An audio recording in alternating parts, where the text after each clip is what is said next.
শ্রীমদ্ ভগবদ গীতা নবম অধ্যায় রাজবিদ্যা রাজগুহ্য যোগ।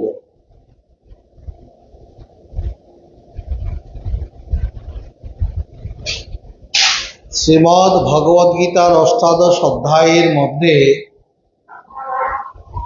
700 শ্লোকের মধ্যে কেন্দ্রবিন্দু মধ্যবিন্দু প্রধানতম স্থল হচ্ছে নবম অধ্যায়।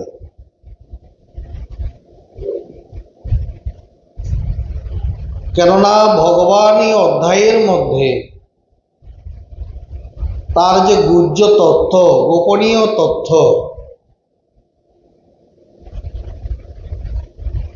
কি হওয়া উচিত এবং কি জিনিস তাহারই প্রকাশ করেছেন। তার নাম দিয়েছেন রাজবিদ্যা রাজগুহ্য যোগ। এই রাজবিদ্যা রাজগুহ্য তথ্য জানার জন্য প্রথমেই ভগবান বলছেন, ইদং তুতে গুহ্যতমং প্রবক্ষ্যামি অনশ্যবে জ্ঞান বিজ্ঞান সহিতং যস্গত্তা মোক্ষ শশুভাৎ।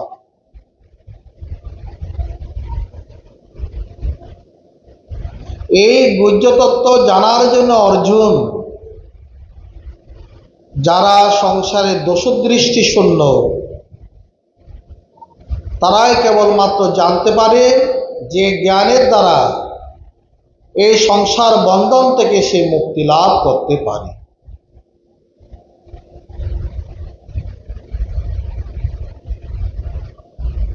রাজগুহ্য ইদং তুতে গুহ্যতমং, শুধু গোপন নয়, গোপন থেকে গোপনতর, গোপনতম, অতি গোপনীয়। যে গোপন তথ্য হাটে বাজারে যে বস্তুটি পাওয়া যায় না, কেবল তত্ত্বদর্শী সদ্গুরুর কৃপাতেই যে বস্তুটি লাভ একমাত্র সম্ভব।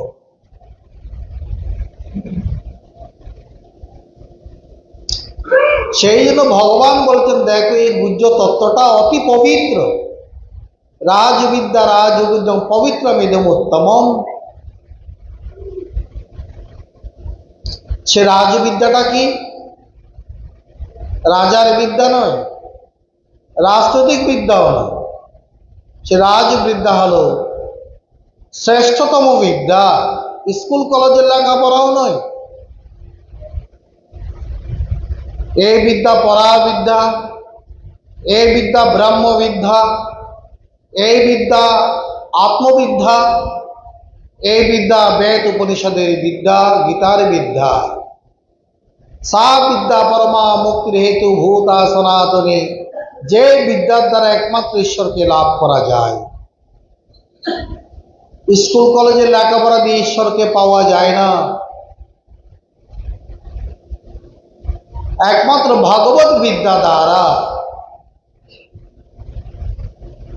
আমাদের শাস্ত্রীয় যোগবিদ্যা জ্ঞান বিদ্যার দ্বারা, আত্মবিদ্যার দ্বারা, পরাবিদ্যার দ্বারা, বেদ উপনিষদের চণ্ডী বিদ্যা দ্বারা ঈশ্বরকে লাভ করা যায়। এই বিদ্যার দ্বারা আত্মজ্ঞান লাভ করা যায়, জীবনের শ্রেষ্ঠতম বস্তু লাভ করা যায়। তা এই বিদ্যা অতি উৎকৃষ্ট, তাই রাজবিদ্যা। যে বিদ্যায় জ্ঞান লাভ করিলে মানুষের বন্ধন টুটে যায়, মায়ামোহ তারা থাকে না, জন্ম মৃত্যুর যন্ত্রণা থাকে না, ত্রিবিধ দুঃখের ক্লেশ থাকে না, রোগ শোক থাকে না, সে মুক্ত হয়ে যায়।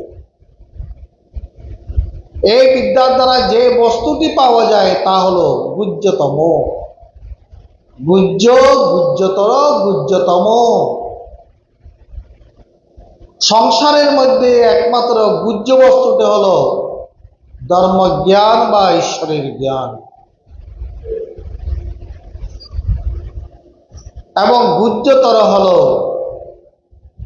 অতি গোপনীয় আত্মজ্ঞান, আর গুহ্যতমটা হলো আত্মা পরমাত্মার ঐক্য জ্ঞান। যে জ্ঞান লাভ করতে পারলে মানুষের পরম কল্যাণ লাভ হয়, পরমানন্দ প্রাপ্ত হয়, আত্মান্তিক দুঃখের নিবৃত্তি হয়। তাই ভগবান বলছেন এই রাজবিদ্যা রাজগুহ্য তারাই লাভ করতে পারে অর্জুন, যারা দোষদৃষ্টি শূন্য। একটা সত্য আরোপ করেছেন, অর্থাৎ যারা ভগবানকে উপাসনা করবে তারা কারো গুণে দোষ আরোপ করবে না। সংসারে মানুষের মন বড় কুটিল। 5 প্রকারের সংসারে মানুষ দেখা যায় সাধারণত। কোন মানুষ খুবই ভালো, অর্থাৎ 99% ভালো। কিরকম ভালো? তার আদর্শ আছে, সততা আছে, মিথ্যা হিংসা নেই, সৎভাবে জীবন যাপন করে, সদাচারে জীবন যাপন করে, সাত্ত্বিক জীবন যাপন করে, নিয়মিত ঈশ্বর ভজন করে। খুব ভালো মানুষ। সে অকার্য বক্ষণ করে না, অসামাজিক কার্যকলাপ করে না, কাউকে অশ্রদ্ধা করে না, কাউকে ঘৃণা করে না, কাউকে অমর্যাদা করে না, কাউকে অসম্মান করে না, কাউকে আঘাত করে না, কোনো বস্তু অপহরণ করে না। তার জীবনে পাপ বলতে কিছু নেই। যার মন, কর্ম, বাক্য অত্যন্ত সুন্দর এবং শাস্ত্রীয়, এক প্রকারের মানুষ দেখা যায়। এক প্রকার খুব ভালো মানুষ বলা যায়। আর ঠিক বিপরীত, ভালোর বিপরীত কি? মন্দ। ঈশ্বর উপাসনা করে না, শাস্ত্রীয় আচারে জীবন যাপন করে না, ব্রত উপবাস আদি করে না। কাকে বলে একাদশী, কাকে বলে পূর্ণিমা, কাকে বলে অমাবস্যা, কাকে বলে ব্রত, কাকে বলে সংযম, কাকে বলে যজ্ঞ, কাকে বলে দান, কাকে বলে তপস্যা, কিছুই জানে না। কাউ দাও পূর্তি করো, বিষয়ের মধ্যে মজে রয়েছেন, তাকে বলা হয় মন্দ ব্যক্তি, মন্দ চিন্তার ব্যক্তি। উত্তম চিন্তা, মন্দ চিন্তা, 2 প্রকারের মানুষ। এর মাঝে আছে 3 প্রকার। এমন কিছু মানুষ দেখা যায় তারা ভালো কাজও করে, মন্দ কাজও করে। অর্থাৎ তারা মন্দিরে যায়, তীর্থে যায়, উপাসনা করে, সৎসঙ্গে আসে, আবার তারা মিথ্যা কথা বলে, জোর চুরি করে, নেশা করে, গোপনে গোপনে তারা অশাস্ত্রীয় ভক্ষণ করে, মানুষের সামনে সাধু দেখায়, ধার্মিক দেখায়, হোটেলে গিয়ে মাছ মাংস মুরগি দিয়ে ভক্ষণ করছে। তারা অর্ধেক অর্ধেক, অর্ধেক ভালো অর্ধেক মন্দ, তাই না? দেখা যায় কিনা? এই প্রকারের মানুষ কিন্তু বেশি। আরেক প্রকারের মানুষ আছে, ওই মানুষটা ভালো ভালো কাজ করতে চাইছে, তার মধ্যে অনেক মন্দ আছে, কিন্তু মন্দ কাটাতে চাইছে। অর্থাৎ ভালো 60-70%, মন্দ 30%। সে কাটিয়ে উঠতে চাইছে, বেশি ভালো কম মন্দ। আর এক প্রকারের মানুষ জেগে জেগে ঘুমায়, বেশি মন্দ কম ভালো। এ জানে কাকে ভালো কাকে মন্দ, কিন্তু লোভ লালসা ত্যাগ করতে পারে না, আসক্তি ত্যাগ করতে পারে না, অহং অভিমান ত্যাগ করতে পারে না। এগুলো নিয়ে জীবন যাপন করতে চায়। কেউ কিন্তু ভালোর দিকে যেতে চায় না। ভালো কথা শুনলো ও তারা ব্যাগের বুদ্ধি এ কান দিয়ে শুনে ও কান দিয়ে বের হয়ে যায়। এটা হলো বেশি মন্দ কম ভালো। 80% মন্দ, 20% ভালো। কয় প্রকার মানুষ হলো? 5 প্রকার। আমাদের কোন প্রকারের মানুষ হওয়া উচিত? আমাদের 1 নম্বর ফার্স্ট ডিভিশন যে পাস করবে, গোল্ডেন এ প্লাস পাবে, 99% ভালো হওয়া উচিত। এত যদি অপারক হয় সমান সমান থাকি, অথবা বেশি ভালো করি, কমটা মন্দটা কম করি। যে বেশি ভালো করে মন্দ কম করে 2nd ডিভিশন, আর সমান সমান 3rd ডিভিশন, এরপরে ফেল। আর 2 প্রকারের ফেল। এখন যান আপনারা কোন ডিভিশনে পাস করুন আপনারা বুঝুন। First division, 2nd division, 3rd division, এই গ্রেডের ব্যক্তিদের ভগবানের কাছে ভগবান টেনে নেবেন। সেই জন্য অর্জুনকে একটা সত্য আরোপ করেছেন, দোষদৃষ্টিহীন তুমি অর্জুন সুমতি। হে অর্জুন, তুমি দোষদৃষ্টি শূন্য হয়েছ, তাই তোমার কাছে আমি জ্ঞান তত্ত্ব প্রকাশ করছি। যে জ্ঞান তত্ত্ব তোমার অনুভবে আসবে, তুমি সংসার বন্ধন থেকে মুক্তি পাবে। অর্জুনকে লক্ষ্য করে আমাদের সকল উদ্দেশ্যে ভগবানের আহ্বান, তোমরা দোষদৃষ্টি শূন্য হও। দোষদৃষ্টি শূন্য একটা অনেকে ভুল বুঝে। আপনার সংসারে স্ত্রী ভুল করছে, ছেলে ভুল করছে, সেগুলো বলবেন না যে তা না, এগুলো বলতে হবে, নাহলে তো সংসার বিশৃঙ্খলা হবে। এখানে দোষদৃষ্টি অর্থ হলো গুণে দোষ আরোপ করা। কিরকম?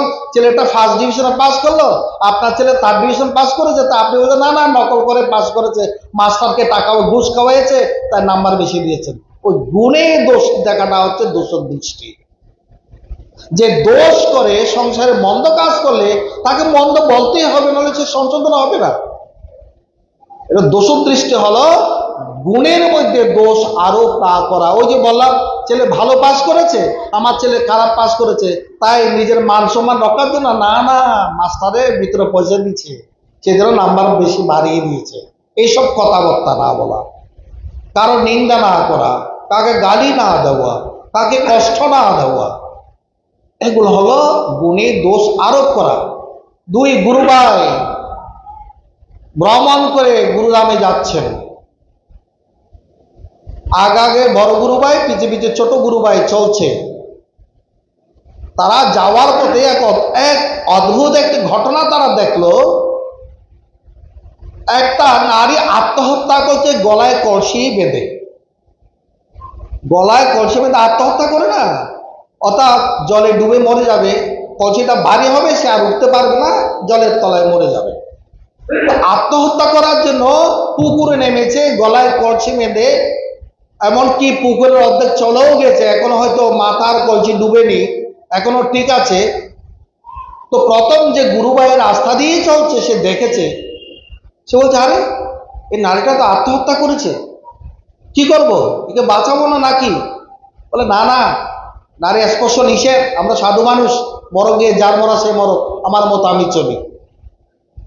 যখন ছোট গুরু ভাই একটু পরে ওই দিক দিয়ে আসছেন, সে দেখছে নারী আত্মহত্যা করছে, সঙ্গে সঙ্গে বলে আমার মা আত্মহত্যা করছে। ও নারীর মধ্যে তার মাকে দর্শন করেছেন। নারী সেই জলে ডুব দিয়ে এবার ঝাঁপিয়ে পড়ে ও নারীটাকে তুলে এবং তীরে তুলে বললে আপনি আত্মহত্যা করছেন, কলসিটা ভেঙে দিলেন যেন আত্মহত্যা করতে না পারে, মানে বাড়ি চলে যান। এবার বড় ভাই তো ভালো কাজটা করতে পারে না, বড় গুরু ভাই, তার মনের মধ্যে ঈর্ষা, সে তো গুরুদেবের প্রশংসা কৃপাটা তো সে একাই মেরে দেবে, আমার ব্যক্তিতে কিছু জুটবে না। সে মনে মনে কুমতলব শুরু করে দিল। একে কিভাবে ডাউন করা যায়, ছোট করা যায়। হ্যাঁ, তুই গুরুভাই হয়ে, সন্ন্যাসী হয়ে, ব্রহ্মচারী হয়ে নারী স্পর্শ করলি, আজকে দেখ তোর একদিনকে আমার একদিন, গুরুদেবকে গিয়ে তোর বিরুদ্ধে লাগাবো, তোকে যেন আশ্রম থেকে বহিষ্কার করে। ঘিস ঘিস করতে করতে করতে করতে সারা রাস্তায় করে গুরুধামে পৌঁছলো। গুরুদেবকে গিয়ে ছোট গুরু ভাইয়ের বিরুদ্ধে অভিযোগ করলো। হ্যাঁ, গুরুদেব সব শুনলেন, ছোটকে ডাকলেন, কিরে ছোট, যা যা বলছে সত্য? বলে হ্যাঁ গুরুদেব, আমি তো আমার মায়ের মতো একজন নারীকে আত্মহত্যা দেখে তাকে ওখান থেকে উদ্ধার করলাম, এটুকু শেষ। তারপর সারা রাস্তায় আমি গুরু নাম জপ করছি, আর আমার জ্যেষ্ঠ গুরু ভ্রাতা এইটা সারা রাস্তায় জপ করতে করতে এসেছেন। ছোট গুরু ভ্রাতা জপ করেছে গুরু নাম, আর বড় গুরু ভ্রাতা ঈর্ষান্বিত হয়ে, মাৎসর্য হয়ে, পরশ্রী কাতরত হয়ে, দোষদৃষ্টি যুক্ত হয়ে সারা রাস্তায় তাকে গিজ গিজ করতে করতে তাকে ধিক্কার জানাতে না গুরুধাম পর্যন্ত পৌঁছে গেল। এবার গুরুদেবের রায় কোন দিকে দেবে বলেন তো, কোন দিকে দেবে রায়? গুরুদেব বলছেন ছোট যা করেছে তা একজন প্রকৃত মনুষ্য উচিত কাজ করেছে, বড় তুমি যা করেছো তুমি অন্যায় করেছো। তুমি একে তো নারীটাকে উদ্ধার করলে না, দ্বিতীয়ত ছোট যেটা করেছে সেটা পারো না বলে তার বিরুদ্ধে অভিযোগ করেছো, তৃতীয়ত সারা রাস্তায় ইষ্ট নাম জপ না করে ওর বিরুদ্ধে গিয়ে সারা রাস্তায় তোমার মনটাকে তুমি কলুষিত করে রেখেছো। অর্থাৎ মানুষ যখন পরশ্রী কাতর হয়, অন্যের ভালোটা দেখতে পারে না, অন্যের সুন্দরটা দেখতে পারে না, তার মন কলুষিত হয়ে যায়, সে ঈশ্বর ভজনের অনধিকারী হয়ে ওঠে, সে প্রকৃত ভক্ত হতে পারে না। সে তো ভজনেরই অনধিকারী, ঈশ্বর তত জানবে কি করে? তাই ভগবান বলছেন, দোষদৃষ্টিহীন তুমি অর্জুন সুমতি। হে অর্জুন, তুমি সুমতি, তোমার মনের মধ্যে সুন্দর ভাবনা, সুন্দর চিন্তা, সুন্দর কল্পনা, তাই তোমাকে আমি রাজবিদ্যা রাজগুজ্জত কথা তোমাকে জানাবো। ভগবানের জ্ঞান তো সেই লাভ করতে পারে, সেই তো প্রকৃত ভক্ত হয়, যে সকলের মাঝে ঈশ্বরকে দেখে। কারো মহাত্মারা বলেন, যদি কারো দোষ দেখতে ইচ্ছে হয়, নিজের দোষটাকে বড় করে দেখো, আর নিজের গুণটাকে ছোট্ট করে দেখো, আর অন্যের গুণটাকে বড় করে দেখো, অন্যের দোষটাকে ছোট্ট করে দেখো, তবে তুমি জীবনে শান্তি লাভ করতে পারবে। রাজবিদ্যা রাজগুজ্জং পবিত্রমিদম উত্তমম। এই রাজবিদ্যা দ্বারা, আত্মবিদ্যা দ্বারা, গীতা বিদ্যা দ্বারা যে পরম তত্ত্বটি জানা হবে, ঈশ্বর তত্ত্ব জানা হবে, আত্মতত্ত্ব, ঈশ্বর তত্ত্ব, ধর্মতত্ত্ব, পরমাত্ম তত্ত্ব জানা হবে, এটা পরম পবিত্র। পবিত্র মানে কি? যাহা পাপ নাশ করে তাহাই পবিত্র।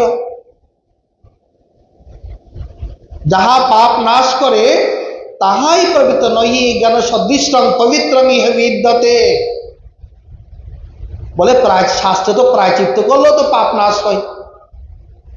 শাস্ত্রে বিধান আছে, সারা জীবন যারা পাপ করে মৃত্যুর সময় যদি প্রাণ না যায়, ওই ব্রাহ্মণ পণ্ডিতেরা তাদের প্রায়চিত্ত করায়, যাতে কোনো দোষ টোষ থাকলে কেটে যায়, তাড়াতাড়ি প্রাণটাই ত্যাগ করে।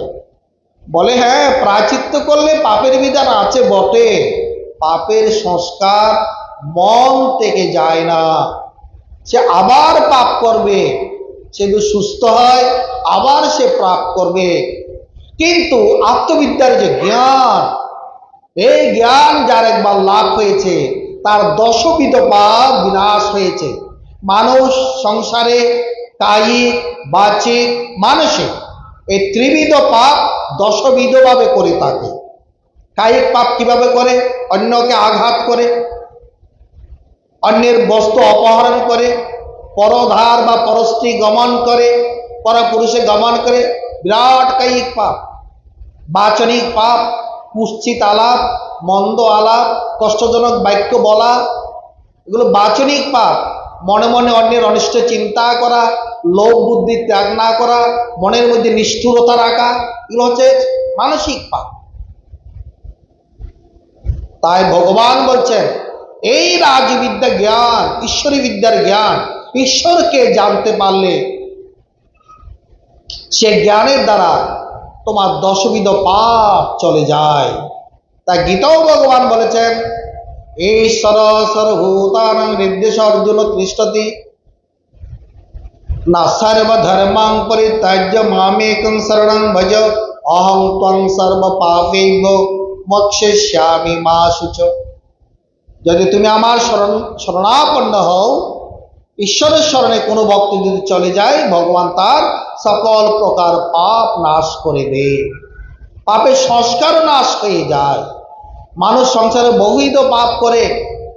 বলে পাপের বাপকে, এক পণ্ডিত ব্যক্তিকে তার স্ত্রী জিজ্ঞেস করলো, বলে হা গো, তুমি তো বহুদিন সেই বিদ্যার তীর্থস্থান কাশীতে লেখাপড়া করেছো, তুমি কি জানো মানুষ যে পাপ করে, আমাদের মনে যে পাপের ভাব আসে, এই পাপের ভাবটাকে, অর্থাৎ পাপের উৎপত্তি করতে হয়। ওরে বাপরে বাপ, তুমি কি বিরাট প্রশ্ন করেছো। পণ্ডিত বলছে, আমি এত শাস্ত্র পড়লাম, 4 বেদ, বেদাঙ্গ, উপনিষদ, পুরাণ, মহাভারত, রামায়ণ, 18 উপপুরাণ, চণ্ডী, সবকিছু পাঠ করলাম, গীতা ভাগবত সব পাঠ হয়েছে, পাপের বাপ তো কোথায় পাই খুঁজে পাইনি।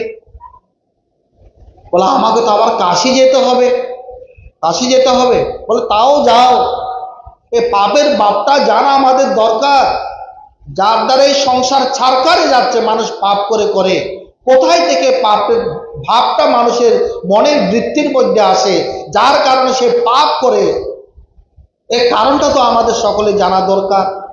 বলে হ্যাঁ তাই তো। তখন আবার পণ্ডিত বগলের তলায় পুঁতির গাঁটটি নিয়ে চললো। পুঁতির গাঁটটি মানে বই পুস্তক। আবার কাশি চলে যাচ্ছে, রাস্তার পথে একজন নারীর সাথে দেখা হলো। বলে, পণ্ডিত মহাশয়, আপনারা সেদিন কাশি থেকে আসলে আবার কোথায় যাচ্ছেন? বলে, আবার কাশি যাচ্ছি। কেন, আপনার বিদ্যা সম্পূর্ণ হয়নি? বলে, না রে, মনে করেছিলাম সম্পূর্ণ হয়েছে, কিন্তু আমার স্ত্রীর এক প্রশ্নের কাছে আমি পরাজিত। বলে, কি প্রশ্ন? বলে, পাপের বাপকে জিজ্ঞাসা করছে, আমি উত্তর দিতে পারি নাই। বেদ বেদান্ত উপনিষদ গীতা ভাগবত খুলেও খুঁজে পাই নাই, কিন্তু গীতাতে আছে, পরে বলবো। হ্যাঁ, বলে, এটা একটা প্রশ্ন হলো পণ্ডিত মহাশয়, এটা তো আমিই বলে দিতে পারি। বলে, আমিও বলে দিতে পারি। বলে, তুমি বলে দিতে পারো? বলতো, ভাগ্য ভালো হলো, তার না আমার কাশি যেতে হবে না। এই আবার শত শত কিলোমিটার হেঁটে কাশি যাওয়া, এখনকার দিনের মতো আর গাড়ি ঘোড়া নেই, হেঁটে হেঁটে যাওয়া। বলে, মা বলে দাও না। বলে, আসুন আসুন, আপনি আমার ঘরে আসুন। আচ্ছা, ওই নারী ছিল একজন গণিকা, 12 বনিতা। বলে, পণ্ডিত মহাশয়, আপনি তো অনেক পরিশ্রান্ত করে প্রায় মনে হচ্ছে 10-15-20 কিলোমিটার হেঁটে এসছেন, আজকে আপনার বাড়িতে ভোজন করুন, ধরুন 100 টাকা আপনাকে দিলাম। বলে, তোমার বাড়িতে ভোজন করব? বলে, কে দেখছে, আমি সবাই আয়োজন করে দেবো, আপনি রান্না করে খাবেন, আমি ছুটবো না, আমি হাড়ি পাতে সব ধুয়ে পরিষ্কার করে দেবো, ও রান্নার স্থানে গোবর দিয়ে লেপন করে দেবো, পবিত্র করে দেবো। ও তাই? পণ্ডিত মনে করছে, ঠিক আছে, কেউ তো দেখছে না, 100 টাকা তো রোজগার হলো, পকেটে নিল আর বসে গেল। বলে, তুমি জোগাড় করে আমাকে ডাক দিও। ওই তখন নারী হাড়ি পাতিল সুন্দর করে পরিষ্কার করে দিল, লাকড়ি এনে দিল, চাল ডাল তরকারি সব বানিয়ে রেডি করে ঠাকুর মশাই শুধু আগুন জ্বালিয়ে রান্নাটা করবেন। এবার ঠাকুর মশাই বলছে, আসুন রান্নাটা শুরু করে দিন। একদম ঠাকুর মশাই বসার পিড়ি টিড়ি সব দিয়েছেন, বসলো, আগুন জ্বালাবে। ঠাকুর মশাই, আর 100 টাকা নিন, একটু বিশ্রাম করো, রান্নাটা আমি করে দিই না, আপনি নিজে বেড়ে খেয়ে নেবেন আর কি, একই কথা তো, আপনার হাত আমার হাত কাটলে তো রক্ত বেরোবে, পার্থক্য কোথায়? আমার হাত আর আপনার হাত তো একই, সত্যি না? হাতের মধ্যে তফাৎ আছে নাকি? এখানে কাটলো রক্ত বেরোবে, এখানে কাটলো রক্ত বেরোবে, ডাহাত বা হাত একই। কষ্ট করবেন না তো, সারা জীবন তো করছেন, চুপ করে একটু বিশ্রাম করুন, আর 100 টাকা দিন। পণ্ডিত আর 100 টাকা পকেটে ভরে বলছেন, ঠিক বলেছ, এই তত্ত্বটা তো কোনোদিন কাশিতে পড়িনি, তোমার রক্ত আমার হাতের রক্ত এক, ঠিক আছে আমি বিশ্রাম করছি, তুমি রান্না করো। রান্না করলো, পণ্ডিত মশাই রান্না রেডি। এবার আপনি এসে আপনি থালায় নিয়ে আপনি বেড়ে আপনি খান। পণ্ডিত মশাইকে বসার আসন পিড়ি টেনে দিল, জল টল দিল। পণ্ডিত মশাই বেড়ে টেনে সব নিল, আর 100 টাকা। বলে, এটা ভোজন দক্ষিণা। হ্যাঁ, একটা কাজ করুন, হ্যাঁ, আমি আপনাকে আজকে খাওয়াতে চাইছি, আমার হাত দিয়ে, আমি চামচ দিয়ে খাওয়াবো, হাতে নয়, চামচ দিয়ে খাও। বলে, আচ্ছা ঠিক আছে, তুমি যখন চাইছো দাও না, অসুবিধা কি আছে, 300 টাকা পেয়েছে। হ্যাঁ, এক চামচ যে মুখে ডান হাত দিয়ে ধরেছে, ব্রাহ্মণ মুখ দিয়েছে, আর গণিকা বাহাতে ঠাস করে এক তাপ্পর দিয়েছে। বলে, পণ্ডিত, এখনো পাপের বাপকে তুমি বুঝতে পারোনি? আমার মতো অশুদ্ধ নারীর হাতে কে তুমি তোমার বংশের কলঙ্ক হতে চাও?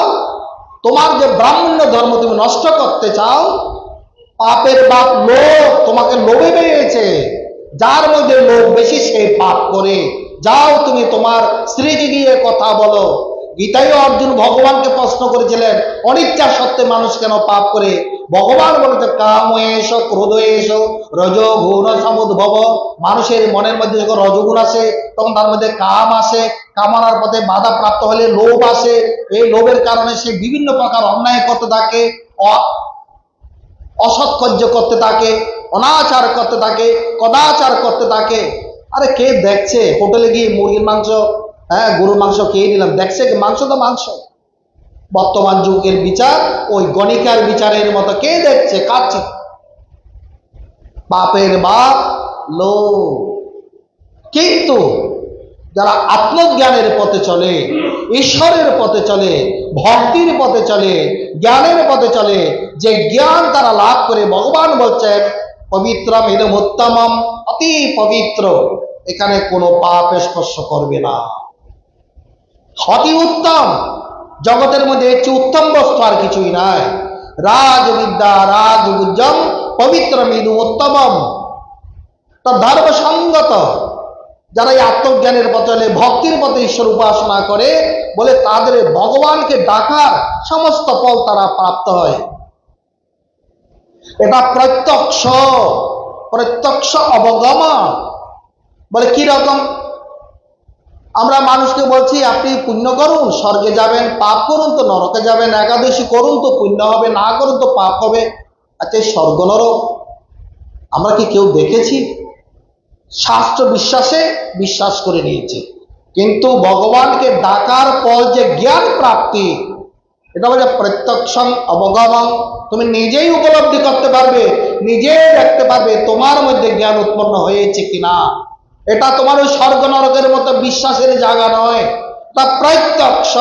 যেরকম তোমার চোখের সামনে একটা জবা ফুলকে জবা ফুল বলে তুমি চিহ্নিত করতে পারো, যে কোনো বস্তুকে তুমি চোখে দেখে চিহ্নিত করতে পারো, এই ভগবত জ্ঞান, ঈশ্বর জ্ঞান, আত্মজ্ঞান তুমি নিজেই অনুভব করতে পারবে, যেখানে প্রমাণের কোনো প্রয়োজন হবে না। তারপরে প্রত্যক্ষ অবগমন ধর্ম সুসুখম অতি সুখকর। অতি সুখকর। আমরা সংসারে সুখের বস্তু মনে করি স্ত্রী, পুত্র, টাকা পয়সা, ঠাকুর রামকৃষ্ণের ভাষায় কামিনী কাঞ্চন। আরে শাস্ত্রকার বলছেন কামিনী কাঞ্চন, পিতা মাতা পুত্র কন্যা কতক্ষণ তোমার প্রয়োজন, যতক্ষণ প্রয়োজন ততক্ষণ তার মূল্য, প্রয়োজন নাই তো আর তার মূল্যও নাই। কিন্তু ঈশ্বর উপাসনার যে ফল জ্ঞান ভক্তি, এটার প্রয়োজন সারা জীবন আছে। তাই মহাত্মাদের ভাষা হলো জীবনটাকে প্রয়োজন বোধ করে তুলো। আমরা সংসারের মধ্যে ততক্ষণই তাকে প্রয়োজন মনে করি যতক্ষণ তার মূল্য আছে। এভাবে আমরা সম্পর্কে জড়িয়ে যাই, স্ত্রী, পুত্র, কন্যা, পিতা মাতা। তাই আত্মীয় সংকেত করে বলেছেন যাবদে ভিত্তুবার জনশক্ত তাবদে নিজ পরিবার রক্ত বিদ্যাস তাব চিন্তামগ্ন পরমে ব্রহ্মণে কেউ পিনলগ্ন। বলে বিদ্যা যাবদে ভিত্তুবার জনশক্ত, যতদিন কর্তার টাকা রোজগারের ক্ষমতা থাকে, স্ত্রী ততদিন অনুগত থাকে। অনেকে বলবেন কেন না, আমরা তো আমাদের স্ত্রী তো 80 বছর পর্যন্ত আমার অনুগত আছে। সেরকম বিদ্যা করে স্ত্রী পাবেন শতকরা 2-1 জন। সংসারে বিদ্যা স্ত্রী আছে, অবিদ্যা স্ত্রী আছে। যে স্ত্রীর কাছে অনেক কামনা বাসনা পূরণের জন্য স্বামীকে উত্ত্যক্ত করে, সেটা হলো অবিদ্যার স্ত্রী। আর যে বিদ্যা স্ত্রী সদা সন্তুষ্ট থেকে স্বামীকে খুশি করার চেষ্টা করে, সেটা হলো বিদ্যার স্ত্রী। এই বিদ্যা স্ত্রী তাকে সংসারে শতকরা 1-2 জন। আচার্য শঙ্কর এখানে অধিকাংশ অবিদ্যার স্ত্রী তিনি দর্শন করে বলছেন, বলে যাবদে মৃত্যুপার্জন শক্ত তাবদে নিজ পরিবার রক্ত। যতদিন স্বামীর পয়সা রোজগারের ক্ষমতা থাকে, স্ত্রী ততক্ষণ অনুগত থাকে। তার বায়না পূরণ করার ক্ষমতা থাকলে, ওগো উৎসব এসে গেছে, আমাকে 10,000 টাকা দাও, আমার বাপের বাড়ির জন্য শাড়ি গয়না পাঠাতে হবে, ভালো ভালো এই যে জামাই ষষ্ঠী গেল, বাপের বাড়ি যেতে হবে, সবাইকে কাপড় জোপড় দিতে হবে, আম লিচু মাংস নিয়ে যেতে হবে। না পারলে খবর আছে, না পারলে খবর আছে। তাই তাদের শঙ্কর বলেছেন যাবদে মৃত্যুপার্জন শক্ত তাবদে নিজ পরিবার রক্ত। পশ্চাৎ ধাবতি জর্জর দেহে, যখন আপনার শরীর জীর্ণ শীর্ণ হয়ে গেছে, টাকা রোজগারের ক্ষমতা নেই, বাত্তাং পিচ্ছতি কোপি না গেহ, তুমি খেয়েছো কি খেয়েও, পরে খেয়ে নিও, আমি একটু ঘুরে আসি, ব্যাগ নিয়ে শপিং মল। স্বামীকার পাতা দেয় না। তাই এইসব কাহিনী থেকে আমাদের শিক্ষা নিতে হবে, প্রত্যেককে আমাদের জীবন যেন ভক্তিময় করে তুলতে পারে, জ্ঞানময় করে তুলতে পারে। সমগ্র জীবন যেন আমাদের প্রয়োজন বোধ, সমগ্র জীবন যেন আমাদের মূল্য সকলের কাছে সমান থাকে।